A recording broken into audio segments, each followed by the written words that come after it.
Hello students, welcome to this video.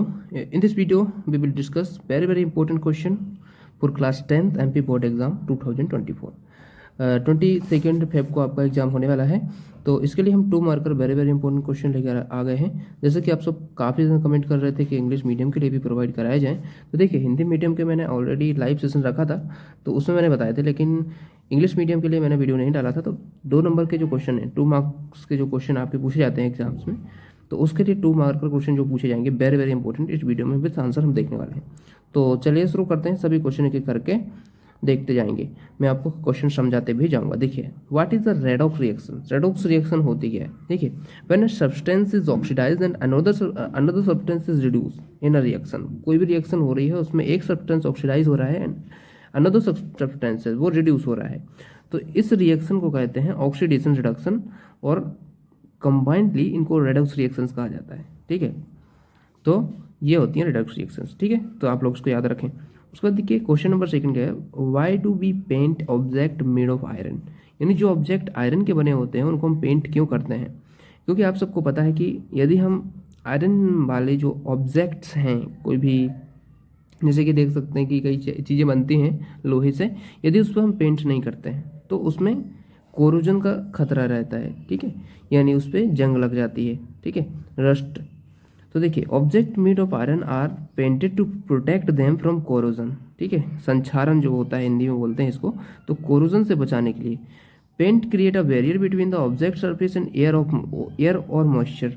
तो देखिए, जो पेंट्स क्या करते हैं, जैसे कोई ऑब्जेक्ट है उसके और जो एयर है, एयर के बीच में पेंट्स क्या हो जाएगा, एक बैरियर का काम करेगा। और जब ये बैरियर आपका इसमें लग जाएगा, ये बैरियर, जिसकी वजह से जो एयर है, मतलब मॉइस्चर है, जो वो जो आपका ऑब्जेक्ट है उससे डायरेक्ट कांटेक्ट में नहीं हो पाएगा, जिसकी वजह से आयरन पे क्या हो जाएगा, जिसकी वजह से जो जंग है वो नहीं लगेगी। ठीक है, तो preventing the iron from undergoing corrosion. ठीक है, इसके लिए हम क्या करते हैं, पेंट कर देते हैं उस ऑब्जेक्ट को। नेक्स्ट क्वेश्चन पूछ रहा है, platinum gold and silver are use to make jewellery, explain. Platinum gold, silver, ठीक है, प्लेटिनम गोल्ड और सिल्वर, इनका यूज किया जाता है ज्वेलरी बनाने के लिए। तो क्यों किया जाता है? तो देखिए, platinum gold and silver highly unreactive metals. ठीक है, ये हाईली अनरिएक्टिव होते हैं, जो आसानी से क्रिया नहीं करते हैं। ठीक है, आसानी से रिएक्शन नहीं करते हैं। And do not undergo corrosion easily, और ये इनमें कोरोजन भी इजीली नहीं होता है।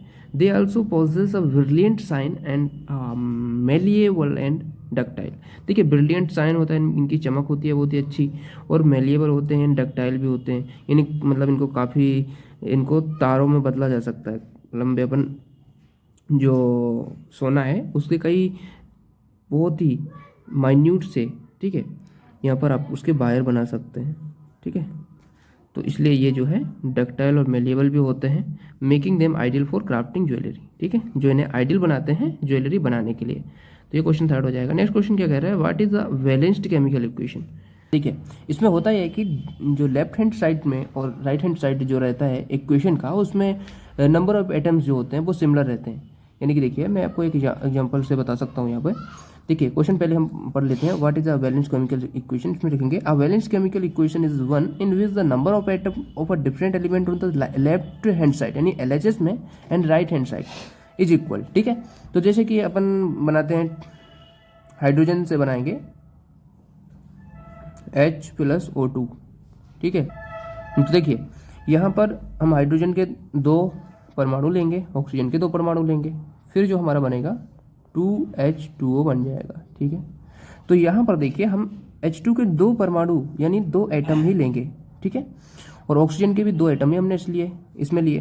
तो यहाँ पर अब टोटल देखिए, टोटल कितने हो रहे हैं, टोटल हम जोड़ लेते हैं। जैसे कि यहाँ पर 2H2 है, मतलब यहाँ पर टोटल 4 हाइड्रोजन है, एंड O2 कितने हैं, 2 हैं। ठीक है, O2 इसमें 2 दिख रहे हैं आपको यहाँ पे।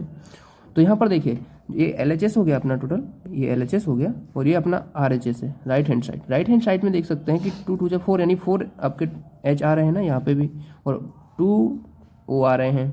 ठीक है, 2 O आ रहे हैं। तो ये इक्वेशन जो हो जाएगी, ये बैलेंस्ड केमिकल इक्वेशन हो जाएगी। तो इसी को बोलते हैं balanced chemical equation. Next question देखिए, क्वेश्चन 5 क्या कर रहा है, sodium, potassium and lithium are stored in oil, explain why. Sodium, potassium and lithium को स्टोर किया जाता है ऑयल के अंदर, यानी तेल के अंदर। क्यों किया जाता है? क्योंकि देखिए, sodium, potassium and lithium are highly reactive metal that can catch fire immediately, जो आग को बहुत ही जल्दी पकड़ लेती हैं, ठीक है, अपॉन एक्सपोजर टू एयर, मतलब हवा में ही आग को जल्दी पकड़ लेती हैं। To prevent them from reacting with air and capturing and catching fire they are stored in oil, ठीक है, यानी वो आग ना पकड़ सकें इसलिए उनको तेल में स्टोर किया जाता है, केरोसिन ऑयल में जैसे सोडियम को रखा जाता है ऐसा ही, ठीक है। क्वेश्चन 6 देखिए, definition of combination reaction and displacement reactions में आपको बताना है। देखिए कॉम्बिनेशन रिएक्शंस क्या होती हैं? Combination reactions are those reaction in which two or more substances combine to form a new substance, इसमें दो सब्सटेंस कंबाइन करेंगे और एक नया सब्सटेंस बनाएंगे, ये कॉम्बिनेशन रिएक्शंस होती हैं। डिस्प्लेसमेंट रिएक्शंस क्या होती हैं? Displacement reactions are those reaction in which the more reactive element displace a less reactive element, ठीक है, इसमें मोर रिएक्टिव जो एलिमेंट है वो डिस्प्लेस कर देगा लेस रिएक्टिव एलिमेंट को और उसकी जगह ले लेगा, ठीक है, तो ये डिस्प्लेसमेंट रिएक्शंस होती हैं। बस इसमें आपसे क्या पूछा है? डेफिनेशन पूछिए, तो डेफिनेशन आप इस प्रकार से लिख सकते हैं। क्वेश्चन नंबर 7 देखिए, provide one example each of saturated and unsaturated carbon compound, ठीक है, सैचुरेटेड कार्बन कंपाउंड क्या है और अनसैचुरेटेड, देखिए सैचुरेटेड में आ जाएगा आपका मीथेन, CH4 का केमिकल फॉर्मूला हो जाएगा, एंड अनसैचुरेटेड कार्बन कंपाउंड में हो जाएगा आपका C2H4 यानी एथेन, ठीक है।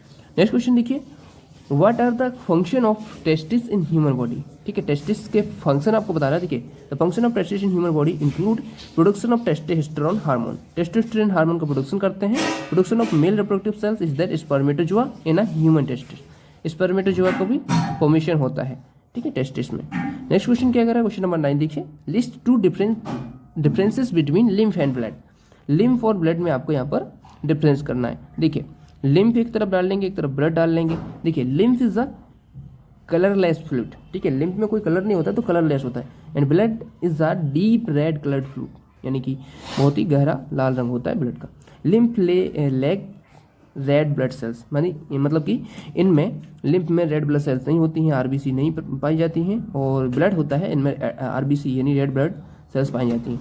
उसके बाद देखिए question number 10, mention two difference between xylem and phloem, xylem और फ्लोएम में दो डिफरेंस आपको बताना है। तो देखिए xylem transport water and dissolve minerals, xylem क्या करता है? ट्रांसपोर्टेशन ऑफ वाटर के कौन करता है? जाइलम करता है। एंड जो फ्लोएम होता है, यहाँ ब्लड नहीं, यहाँ फ्लोएम आप लिख लेंगे, फ्लोएम, तो फ्लोएम क्या करता है? फ्लोएम ट्रांसपोर्ट फूड मटेरियल्स या न्यूट्रिएंट्स, ठीक है। Xylem does not require ATP for its function, xylem को एटीपी की जरूरत नहीं होती है आपके अपने फंक्शन को मतलब चलाने के लिए। Phloem require ATP for its function, phloem को जरूरत होती है, ठीक है। तो ये दो अंतर हो जाएंगे आपके। यहाँ पर देखिए थोड़ा इसमें मिस्टेक हो गया, यहाँ पर आपको जाइलम और फ्लोएम लिख लेना है, यहाँ पर जाइलम लिख लेंगे, यहाँ पर फ्लोएम लिख लेंगे, ठीक है। उसके बाद देखिए what is multiple fission, multiple fission क्या होता है? देखिए multiple fission is a process in which a unicellular organism, unicellular मतलब जिसमें एक ही सेल होती है, जैसे अमीबा हम ले लेते हैं या प्लाज्मोडियम ले लेते हैं, इसमें एग्जांपल प्लाज्मोडियम लिखा है। तो प्लाज्मोडियम का जैसे यूनिसेलुलर मतलब एक सेल वाला एक ऑर्गेनिज्म हमने ले लिया, डिवाइड इनटू सेवरल पार्ट्स, ये डिवाइड हो जाएगा ऐसे कई सारे पार्ट्स में, और फॉर्म आ न्यू इंडिविजुअल, ठीक है, ठीक है, several parts and each part develop into a new individual. इसमें जो पार्ट्स बन रहे हैं जैसे 1 2 3 4 5 जितने भी पार्ट्स में वो डिवाइड होता हो, वो अलग अलग में कितने भी में हो सकता है, जो एक ईच पार्ट है इसका, ठीक है, प्रत्येक हिस्सा ये वाला, इसको ये नए इंडिविजुअल में डेवलप कर देगा, ठीक है। तो ये होता है मल्टीपल फ्यूजन, ठीक है, बहुत ही इंपॉर्टेंट है, ये प्लाज्मोडियम में पाया जाता है। उसका नेक्स्ट क्वेश्चन है what is the role of acid in our stomach, अपने स्टोमेच में एसिड का क्या रोल है? In our stomach acid perform the following functions. पहला है it create an acidic medium in stomach necessary for activity of the enzyme pepsin, pepsin के लिए necessary है, ठीक है, तो ये मीडियम एसिडिक मीडियम प्रोवाइड कराता है। It destroy bacteria present in the food, ठीक है, जो बैक्टीरिया प्रेजेंट है फूड के अंदर उसको डिस्ट्रॉय भी कर देता है, ठीक है, जो एसिड होता है। क्वेश्चन नंबर 13 देखिए, right a full form of ATP, why is it called the energy currency, इसको एनर्जी करेंसी क्यों कहते हैं? देखिए the full form of ATP is adenosine triphosphate, ATP का फुल फॉर्म होता है। ATP is called the energy currency because it stores energy, energy को store करते हैं, and produce during the oxidation of the food substances in mitochondria, उस energy को store करते हैं जो प्रोड्यूस हुई है during the oxidation of food substances in mitochondria, ठीक है। तो एटीपी को क्या बोलते हैं? एडेनोसिन ट्राइफॉस्फेट, एटीपी का फुल फॉर्म हो जाएगा। एनर्जी करेंसी इसीलिए बोलते हैं क्योंकि एनर्जी करेंसी, क्योंकि ये एनर्जी इसमें होती है। क्वेश्चन नंबर देखिए 14 क्या है? Write the difference between self pollination and cross pollination. ठीक है, सेल्फ पॉलिनेशन क्या होता है, देखिए सिंपल सा है, मैं आपको बहुत अच्छी से समझा देता हूँ सेल्फ पॉलिनेशन और क्रॉस पॉलिनेशन। देखिए जैसे कोई प्लांट है, आपका एक प्लांट है और उस प्लांट में कई सारे फ्लावर्स लगे हुए हैं। ठीक है, जैसे ये हमने फ्लावर्स बना दिए। ठीक है, एक और भी फ्लावर्स हम बना लेते हैं, ये हमने फ्लावर्स बना दिए। एक दूसरा प्लांट है हमारा, ठीक है, उसमें भी हम फ्लावर्स बना लेते हैं। ठीक है, इसमें भी फ्लावर्स हम बना लेते हैं, तो ये हमारे फ्लावर्स बन गए। ठीक है, अब इसमें आपको क्या करना है, सेल्फ पॉलिनेशन क्या होता है। सेल्फ पॉलिनेशन को देखिए ऐसे समझिए, जब एक जो आपका ये प्लांट है, इस प्लांट में देखिए ये फ्लावर है, इस फ्लावर के जो पोलन ग्रेन्स हैं, इस यहाँ पर इस जो पोलन ग्रेन्स होंगे वो एंथर में होंगे। ठीक है, एंथर से जो पोलन ग्रेन है वो निकल करके उसी प्लांट के दूसरे फ्लावर के स्टिग्मा पे जागरें या कैसे भी तरीके से पहुंच जाएं, तो ये जो पॉलिनेशन होगा सेल्फ पॉलिनेशन होगा, या उसी फ्लावर के स्टिग्मा पे चले जाएं।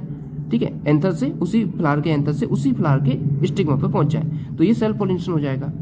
ठीक है, या उसी प्लांट के अनदर फ्लावर पे पहुंच जाए तो भी सेल्फ पॉलिनेशन बोलेंगे। लेकिन अब यदि ऐसा केस हो रहा है कि आपका एक प्लांट ए है, एक प्लांट बी है, तो प्लांट ए से प्लांट बी में यदि एंथर का ट्रांसमिशन होता है, जैसे एंथर इस प्लांट के हैं, इस प्लांट के इस फ्लावर के हैं, और वो यहाँ से सेकंड जो आपको दिख रहा है इस प्लांट के स्टिग्मा पर जाग रहे या किसी भी मीडियम के थ्रू जाएं, जैसे मीडियम होता है, जैसे कई सारे मधुमक्खी वगैरह होती हैं, जो बी होता है, बी पॉलिनेशन आपने पढ़ा होगा, तो यहाँ पर जो ट्रांसमिशन हो रहा है इसमें मीडियम की भी ज़रूरत है, तो ये जो पॉलिनेशन होगा हमारा क्रॉस पॉलिनेशन कहलाएगा। ठीक है, तो आप समझ गए ना कि दूसरे फ्लावर पर जाए, दूसरे प्लांट के फ्लावर पर जाए तो होता है क्रॉस पॉलिनेशन, ना कि खुद के दूसरे, यानी उसी फ्लावर पर जाए, उसी प्लांट के दूसरे फ्लावर पे जाए तो भी वो सेल्फ पॉलिनेशन ही होगा। ठीक है, लेकिन यदि दूसरे प्लांट पे ही जा रहा है, दूसरे प्लांट के फ्लावर पे जा रहा है तो वो क्रॉस पॉलिनेशन होगा। यहाँ पर आपको अच्छे से ध्यान रखना है। ठीक है, तो आपको समझ में आया होगा। देखिए अब हम देखते रहे इसमें डिफरेंसेस क्या होते हैं। देखिए, in self pollination pollen grain move from anther to the stigma of the same flower or another flower of the same plant, same flower या another flower of the same plant. ठीक है, in cross pollination pollen grain moves from the anther of one flower to the stigma of a flower on a different plant. ठीक है, तो ये इसमें एक पहला अंतर हो गया। दूसरा देखिए, दूसरा डिफरेंस इसमें क्या है, self pollination does not require a medium. हम सेल्फ पॉलिनेशन कर रहे हैं, उसमें मीडियम की जरूरत नहीं होती है, क्योंकि फ्लावर्स में जो एंथर और स्टिग्मा है वो बहुत ही पास होते हैं, तो तुरंत हो जाएगा सेल्फ पोलिनेशन। ठीक है, और क्रॉस पोलिनेशन में रिक्वायर होती है मीडियम की, क्योंकि ट्रांसफर करना होता है पोलन का एक प्लांट के फ्लावर से दूसरे प्लांट के फ्लावर तक। ठीक है, तो मीडियम होते हैं कई सारे, जैसे बी पॉलिनेशन होता है, बिंड पॉलिनेशन होता है, आपने पढ़ रखा होगा। ठीक है, तो बिंड के द्वारा होता है, किसी में बी के द्वारा होता है, मधुमक्खी जो होती हैं, और किसी में बर्ड्स के द्वारा होता है कई प्लांट्स में। ठीक है, क्वेश्चन नंबर 15 देखिए क्या कह रहा है, write two differences between sexual and asexual reproduction. देखिए, difference between sexual and asexual reproduction are, sexual reproduction involve formation of gamete by fusion of formation of offspring by fusion of gamete, यानी कि जो individual या offspring बनते हैं उनमें fusion of gamete होता है। ठीक है, तो इसमें फ्यूजन ऑफ गैमीट जरूरी है। एक sexual reproduction does not involve the formation of gamete, यानी इनमें गैमीट भी नहीं बनते हैं और इनमें फ्यूजन भी नहीं होता। ठीक है, यदि गैमीट बने तो फ्यूजन हो, ऐसा जरूरी नहीं है। Offspring produce by sexual reproduction are not identical to their parent. ठीक है, जो अपने सेक्सुअल रिप्रोडक्शन में बनते हैं वो अपने पेरेंट के आइडेंटिकल, यानी उन्हीं जैसे नहीं होते बिल्कुल, जैसे आपके माता पिता आप अलग होंगे जैसे। ठीक है, और जैसे होते हैं ना, थोड़ा डिफरेंस में होता है, तो ये सेक्सुअल रिप्रोडक्शन से होते हैं। Offspring produce by the asexual reproduction are genetically identical to their parent. जैसे कि अपना एसेक्सुअल रिप्रोडक्शन होता है, जैसे अमीबा से, अमीबा के कई सारे यहाँ पर ऑफस्प्रिंग बने तो अमीबा की जैसे ही दिखेंगे वो। ठीक है, तो ये एसेक्सुअल रिप्रोडक्शन होता है, तो याद रखें दोनों ही, इसमें डिफरेंस आप define exothermic chemical reaction. Exothermic chemical reaction होती है, exothermic reaction in which the heat is produced along with the formation of the product are called exothermic reaction। इसमें हीट प्रोड्यूस होती है, यहाँ पर एग्जांपल दिया है, CaOH2 से रिएक्ट करेगा तो CaOH का होल्ट्राइट यहाँ पर बन जाएगा, कैल्शियम हाइड्रोक्साइड, और हीट इसमें रिलीज हो जाती है। ठीक है, तो ये आपकी एक्सोथर्मिक रिएक्शन जिसमें हीट रिलीज होती है।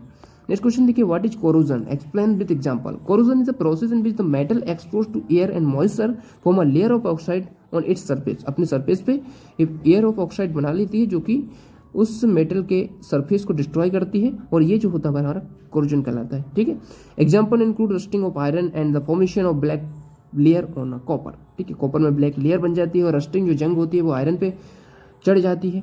ये होता है कोरोजन, संक्षारण जिसे हिंदी में बोलते हैं। What is amalgam? What is an amalgam?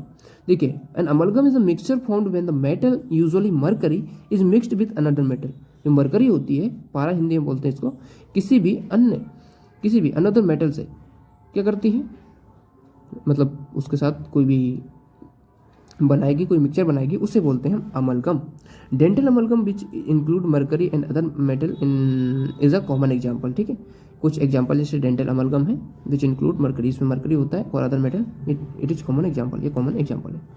What is aqua regia? Aqua regia क्या है? देखिए, aqua regia is a fresh mixture of concentrated hydrochloric acid HCl and concentrated nitric acid HNO3। ठीक है, और इसमें जो रेशियो होता है इनका 3:1 होता है। ठीक है, HCl और HNO3 का। This mixture is use to dissolve gold and platinum. Gold और प्लेटिनियम को डिजोल्व करने में इसका उपयोग होता है एक्वारेजिया का। क्वेश्चन नंबर 20 देखिए, define a covalent bond. Covalent bond क्या होता है? देखिए, covalent bond is formed when the two atoms share electron between them. Two atoms share करते हैं अपने इलेक्ट्रॉन एक दूसरे को। Compound form due to the covalent bond are called covalent compound. ठीक है, नेक्स्ट क्वेश्चन देखिए, वेरी वेरी इंपॉर्टेंट है, सभी क्वेश्चन एक भी नहीं छोड़ना है आपको। What is allotropy? ठीक है, write the name of 2 allotropes of carbon. ठीक है, एलोट्रोपी क्या होता है? Allotropy refers the phenomena where an element exist in multiple form in nature. ठीक है, मल्टीपल फॉर्म, जैसे आप देख सकते हैं C3 C4, तो कार्बन के कई सारे एलोट्रोप्स होते हैं। तो different form of an element is called allotropes, allotropes कहते हैं। और diamond and graphite are the 2 allotropes of carbon. ठीक है, डायमंड जो है कार्बन का ही अपर रूप है, एलोट्रोप्स है। ठीक, what is reproduction? Why? Why is reproduction necessary? Reproduction जरूरी क्यों है? देखिए, reproduction is essential to maintain the stability of species and reproduce in individual with similar characteristics, colours, shapes and traits.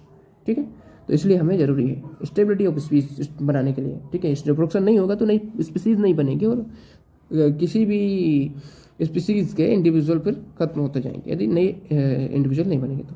What is photosynthesis? Write the chemical equation. देखिए, photosynthesis is the process by which chlorophyll in a plant leaves, ठीक है, plant leaves capture solar energy and convert it into chemical energy to synthesize food. ठीक है, the chemical equation for photosynthesis is 6CO2 plus 12H2O in the presence of sunlight and chlorophyll form C6H12O6, यानी glucose को formation करते हैं and 6O2 plus 6H2 इसमें by product release होते हैं। तो ये यहाँ पर फोटोसिंथेसिस केमिकल इक्वेशन हो जाएगी। और फोटोसिंथेसिस होता क्या है?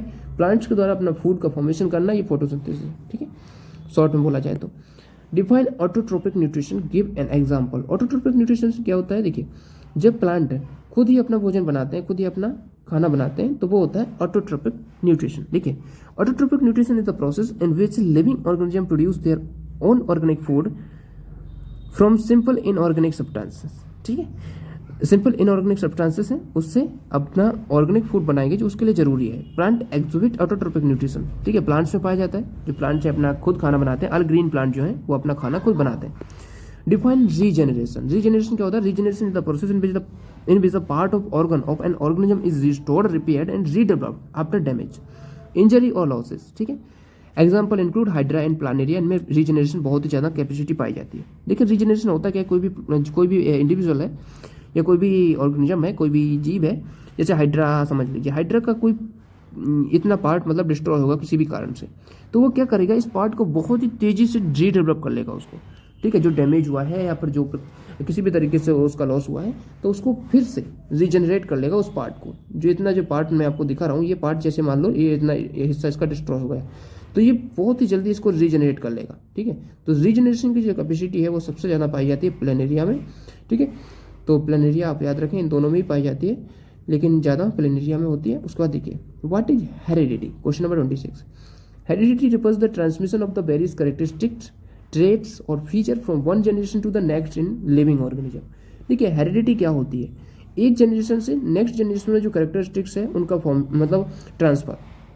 जैसे कोई भी पेरेंट है, पेरेंट से बच्चों में, ठीक है, जो ट्रेट्स हैं, कैरेक्टर्स हैं, उनका ट्रांसमिशन, यानी उनका ट्रांसमिशन एक पेरेंट से दूसरे, मतलब एक पेरेंट से बच्चों में या दोनों पेरेंट से, वो होता है हेरिडिटी। ठीक है, उसके बाद देखिए क्वेश्चन नंबर 27 क्या है, why did Mendel choose pea plant for his experiment, write to reason. इसका रीजन आपको बताना है।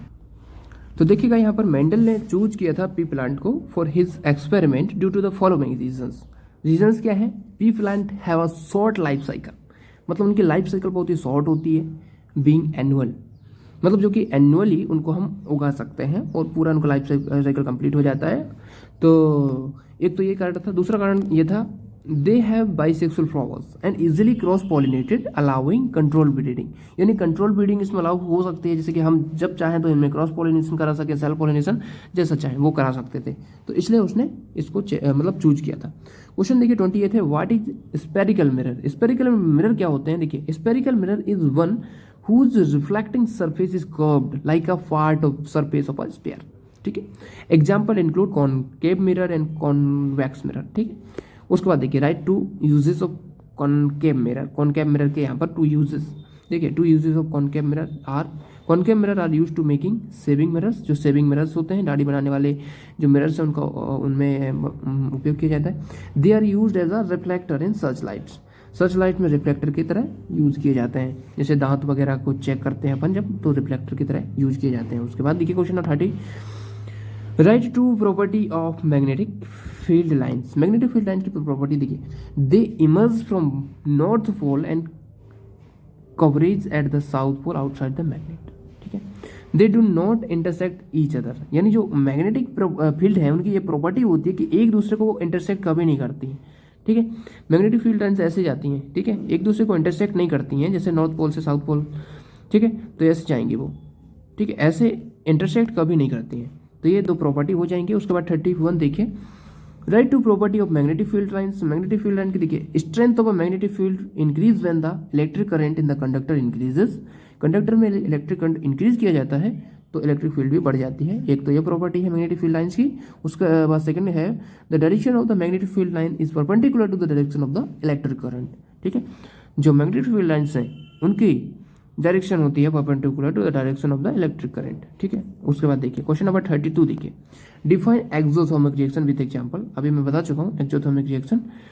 देखिए, reaction in which the heat energy is released along with the formation of the product are called exothermic reaction. उसमें product तो बनेगा ही, साथ में उसमें हीट भी रिलीज होगी। तो हीट रिलीज जब हो रही है तो एक्सोथर्मिक, तो हीट जिसमें एब्जॉर्ब होती है वो एंडोथर्मिक होती है। देखिए, what is why is respiration called an exothermic reaction. ठीक है, श्वसन को ऊष्माक्षेपीय अभिक्रिया क्यों कहते हैं, हिंदी में ऐसा पूछते हैं विज्ञान में। तो देखिए, during the process of digestion in the presence of oxygen in our body, oxidation release energy. ठीक है, ऑक्सीडेशन से रिलीज होती है energy. Since energy is release in the process, so respiration called an exothermic reaction. ठीक है, क्योंकि इसमें energy release हो रही है, यहाँ पर देख सकते हैं प्रोडक्ट तो इसमें बन ही रहे हैं और एनर्जी भी रिलीज हो रही है, और एनर्जी जब रिलीज हो तो इसको हम बोलते हैं एक्सोथर्मिक रिएक्शन। जैसे अपना जो ग्लूकोज है 6O2 से रिएक्शन करेगा, यहाँ पर CO2 और H2O को बनाएगा, तो ये प्रोडक्ट तो इसमें बन ही रहे हैं, एनर्जी भी इसमें रिलीज हो रही है, तो इसलिए हम इसको बोलते हैं एक्सोथर्मिक रिएक्शन। ठीक है, श्वसन को, रेस्पिरेशन को। उसके बाद देखिए, write to physical property of metal. Metal के तो फिजिकल प्रॉपर्टी आपको बताना। देखिए, except for mercury all metal are in solid state at normal temperature. ठीक है, मरकरी एक ऐसी मेटल है जो कि नॉर्मल रूम टेम्परेचर पर होती है लिक्विड। ठीक है, लेकिन मरकरी के अलावा सभी जो मेटल्स हैं वो होती हैं क्या होती हैं, सॉलिड स्टेट में होती हैं, रूम टेम्परेचर पे, नॉर्मल टेम्परेचर पे। ठीक है, तो ये आपका एक पॉइंट हो जाएगा फिजिकल प्रॉपर्टी ऑफ मेटल्स में। सेकंड पॉइंट देखिए, metal have a characteristic lusters. ठीक है, तो metal have a characteristic luster, मतलब कि इसमें बहुत ही अच्छी चमक होती है, एक प्रकार से बोल सकते हैं चमक। क्वेश्चन नंबर देखिए 35, write to property of non metals. Non metal की प्रॉपर्टी देखिए, non metals are neither malleable nor ductiles. आघात वर्धनीयता और इसमें तन्यता नहीं पाई जाती है, हिंदी में इसको बोलते हैं आघात वर्धनीयता, मतलब इसको जब पीटते हैं तो वो टुकड़ों में टूट जाती हैं। ठीक है, उसके चादर नहीं बनाई जा सकती है, ना ही उसके तार नहीं बनाए जा सकते। Except for graphite all non metals are poor conductor of heat and electricity. मतलब ग्रेफाइट एक ऐसी नॉन मेटल है जिसमें से इलेक्ट्रिसिटी का कंडक्शन होता है। ठीक है, बाकी किसी से नहीं होता है। तो ये आप देखें, याद रखें। ठीक है, नेक्स्ट क्वेश्चन देखिए, question number 36, define isomerism. Isomerism क्या होता है? Isomerism is the property in which two or more organic compound have the same molecular formula but different structure. Molecular formula तो उनका सेम होता है, बट स्ट्रक्चर जब अपन बनाते हैं तो वो डिफरेंट आता है, ठीक है। तो ये आइसोमेरिज्म होता है, समावयवता हिंदी में बोलते हैं इसको। Such organic compound are called isomers and the phenomena is called isomerism, ठीक है। उन्हें समायवी कहते हैं और ये जो फिनोमेना है वो आइसोमेर, मतलब इंग्लिश मीडियम में तो आपको आइसोमेरिज्म ही याद रखना है, वो तो बता रहा हूँ मैं बस, ठीक है। What is chaining, give two example. देखिए चेनिंग क्या होता है? चेनिंग या catenation is a unique property of carbon to form long chains और ring with other carbon atom. The property allow carbon to form a large number of compounds. Example include methane, ethane, butane and cyclopentane. तो इस प्रकार से चेनिंग क्या है? Chain rule आपने पढ़ा होगा, नहीं पढ़ा होगा तो आप जानते होंगे कि जो कार्बन है, कई सारे कार्बन मिलके एक नया ही क्या बनाते हैं, एक कंपाउंड बना लेते हैं। लार्ज नंबर ऑफ कंपाउंड, एक मतलब ये जो चेनिंग रूल के द्वारा तो कार्बन मिलके एथेन बना लेंगे, ब्यूटेन बना लेंगे, साइक्लोपेंटेन। तो ये जो प्रॉपर्टी है कार्बन की, ठीक है, या किसी भी कंपाउंड की, वो होती है चेनिंग, श्रृंखला। क्वेश्चन नंबर 38 देखिए, 38, different between real image and virtual image, ठीक है, वास्तविक और आभासी प्रतिबिंब में अंतर। रियल इमेज देखिए, a real image is always inverted. जो रियल इमेज होती है वो ऑलवेज इन्वर्टेड होती है, और virtual image is always erect, ठीक है, सीधा बनता है। A real image can be obtain on a screen, a virtual image can not be obtain on a screen. तो ये दो डिफरेंस है। आप चाहें तो ऐसे कॉलम बना के भी बना सकते हैं। यहाँ पर रियल इमेज लिख लेंगे, यहाँ पर लिख लेंगे वर्चुअल इमेज, यहाँ पर पॉइंट 1, इसका पॉइंट 1, इसका 2, इसका 2, ये जो लिख देंगे आप लोग, ठीक है। उसको 39 देखिए, write to reason for the depletion of ozone layer. Ozone layer की डिप्लीशन के लिए 2 रीजन देखिए। यूज ऑफ क्लोरोफ्लोरोकार्बन, यानी CFC का बहुत ही ज़्यादा उपयोग किया जा रहा है रेफ्रिजरेटर में, एयर कंडीशनर्स में। डिफॉरेस्टेशन, यानी जंगलों को काटा जा रहा है, leading to the reduction in the number of trees, ठीक है, नंबर ऑफ ट्रीज रिड्यूस हो रहे हैं, जिसकी वजह से कार्बन डाइऑक्साइड बढ़ रही है, ठीक है। और भी कई सारे जो ग्रीन हाउस गैसेस हैं वो बढ़ रहे हैं, जिसकी वजह से ओजोन लेयर का डिप्लीशन हो रहा है, ठीक है, जिससे कि सन से आने वाली जो बहुत ही ज़्यादा बेकार या हानिकारक जो होती हैं पराबैंगनी किरणें हैं जो, ठीक है, वो आती हैं पृथ्वी पर और वो डिस्ट्रॉय करती हैं, ह्यूमन के लिए भी मतलब बेकार होती हैं। क्वेश्चन नंबर 14 देखिए, the focal length of spherical mirror is 20 centimetre, what will be the radius of curvature. इसकी रेडियस फाइंड करना है। देखिए सिंपल सा फॉर्मूला है, R=2f लगा देंगे तो f हमें निकालना है, f= हो जाएगा R/2। R इसमें कितना है, R हमें 20 सेंटीमीटर दिया है स्पेरिकल मिरर की, यहाँ पर फोकल लेंथ, अच्छा फोकल लेंथ दी गई है इसमें, ठीक है। तो आपको फाइंड करना है रेडियस ऑफ कर्वेचर फाइंड करना है, तो ऐसे करेंगे, ठीक है। R दिया है ना हमें, तो ठीक है। इसमें क्वेश्चन में थोड़ा, यहाँ आंसर में थोड़ा मिस्टेक है, रेडियस ऑफ कर्वेचर नहीं दिया गया है, हमें focal length of spherical mirror दिया गया है, तो हमें f दिया गया है, ठीक है। तो ये आप लोग नहीं काट लें, मैं आपको बताता हूँ। f आपको कितना दिया है, 20 सेंटीमीटर दिया है। व्हाट विल द रेडियस पूछा है, तो देखिए फॉर्मूला होता है R=2f, तो हमें फोकल लेंथ तो इसमें दी गई है, तो R अपन को निकालना है, तो 2 × f कर देंगे 20 सेंटीमीटर। यदि हमसे ऐसा पूछा होता है कि इसमें हमें रेडियस दे दी गई होती है, फोकल लेंथ पूछते तो हम ऐसे निकालते जो इसमें सॉल्व किया हुआ है, ठीक है। तो ये इसलिए R हमारी 14 सेंटीमीटर हो जाएगा, ठीक है। उसके बाद देखिए, create symbol for following component commonly use in electric circuit, ठीक है। इलेक्ट्रिक बल्ब कैसे बनाते हैं, वायर जंक्शन कैसे बनाते हैं, इलेक्ट्रिक बल्ब कैसे बनाते हैं, वोल्ट मीटर कैसे बनाते हैं। तो देखिए ये हिंदी में लिखे हुए हैं, लेकिन आप लोग समझ लेना। पहले का देखिए, पहले वाले का ये बना लेंगे आप लोग, इलेक्ट्रिक सेल को ऐसे बना लेंगे, ठीक है। लिखना तो आप लोग इंग्लिश में लिख लेंगे, इसको कोई दिक्कत नहीं है। वायर जंक्शन को कैसे बना सकते हैं, एक वायर ये है, एक ये यहाँ पर जंक्शन हो गया, ठीक है, यहाँ पर ये पॉइंट पे। यहाँ पर देखिए इलेक्ट्रिक बल्ब, विद्युत बल्ब ऐसे बनाते हैं, ठीक है, ये आप बना देंगे ऐसे करके, बल्ब बन गया। उसके बाद ये वोल्ट मीटर बना देंगे, V+- यहाँ पर साइन दे देंगे, ये आपका V बन गया वोल्ट मीटर, ठीक है। तो ऐसे बना लेंगे जैसे कि इसमें बने हुए हैं सभी चारों, ठीक है। नेक्स्ट क्वेश्चन क्या है, state Fleming's left hand rule. Very very important है फ्लेमिंग्स लेफ्ट हैंड रूल, बिल्कुल आएगा पेपर में, अच्छे से कर लीजिएगा। Fleming left hand rule state that if you stretch your left hand at point the thumb, the four finger, जो आपकी फोर फिंगर है, and middle finger in each base, मतलब वो परपेंडिकुलर है टू ईच अदर। जो आपका अंगूठा है, तर्जनी है और मध्यमा है, मध्यमा मतलब मिडिल फिंगर, तर्जनी मतलब फोर फिंगर, और जो आपका अंगूठा है, ये तीनों क्या होने चाहिए, एक दूसरे के परपेंडिकुलर होने चाहिए। ये आपकी तर्जनी है, ये आपकी मिडिल फिंगर है, ये आपका अंगूठा है, ठीक है। ये तीनों एक दूसरे के परपेंडिकुलर होना चाहिए, ये अपना हाथ है, ठीक है। यदि ऐसे हैं and if the four finger point in the direction of the magnetic field, मतलब ये जो फोर फिंगर है ये आपकी मैग्नेटिक फील्ड की डायरेक्शन बताती है। क्या बताती है, मैग्नेटिक फील्ड। और ये आपका जो अंगूठा है, middle finger direction of the current, जो मिडिल फिंगर है ये आपका डायरेक्शन ऑफ करंट, ठीक है। आई मतलब करंट। फिर से बना लेते, देखिए ये आपका फोर फिंगर है, ये आपका अंगूठा है, ये आपका मिडिल फिंगर, ये बाकी आपका पूरा हाथ, इसे बना लेंगे, समझ लीजिए वजह, ठीक है। तो ये आपका दर्शाता है, ये इलेक्ट्रिक फील्ड को दर्शाता है, ठीक है, सॉरी मैग्नेटिक फील्ड को, मैग्नेटिक फील्ड। और ये आपका जो मिडिल फिंगर है ये आपको किसको दर्शाता है, ये दर्शाता है आपको direction of current. Middle finger direction of current मतलब आई को दर्शाता है, ठीक है। और ये आपका जो है अंगूठा है, जो आपका thumb will indicate the direction of the force experience by the conductor, तो ये फोर्स को दर्शाएगा, ठीक है। तो यही होता है फ्लेमिंग का लेफ्ट हैंड का रूल, ठीक है।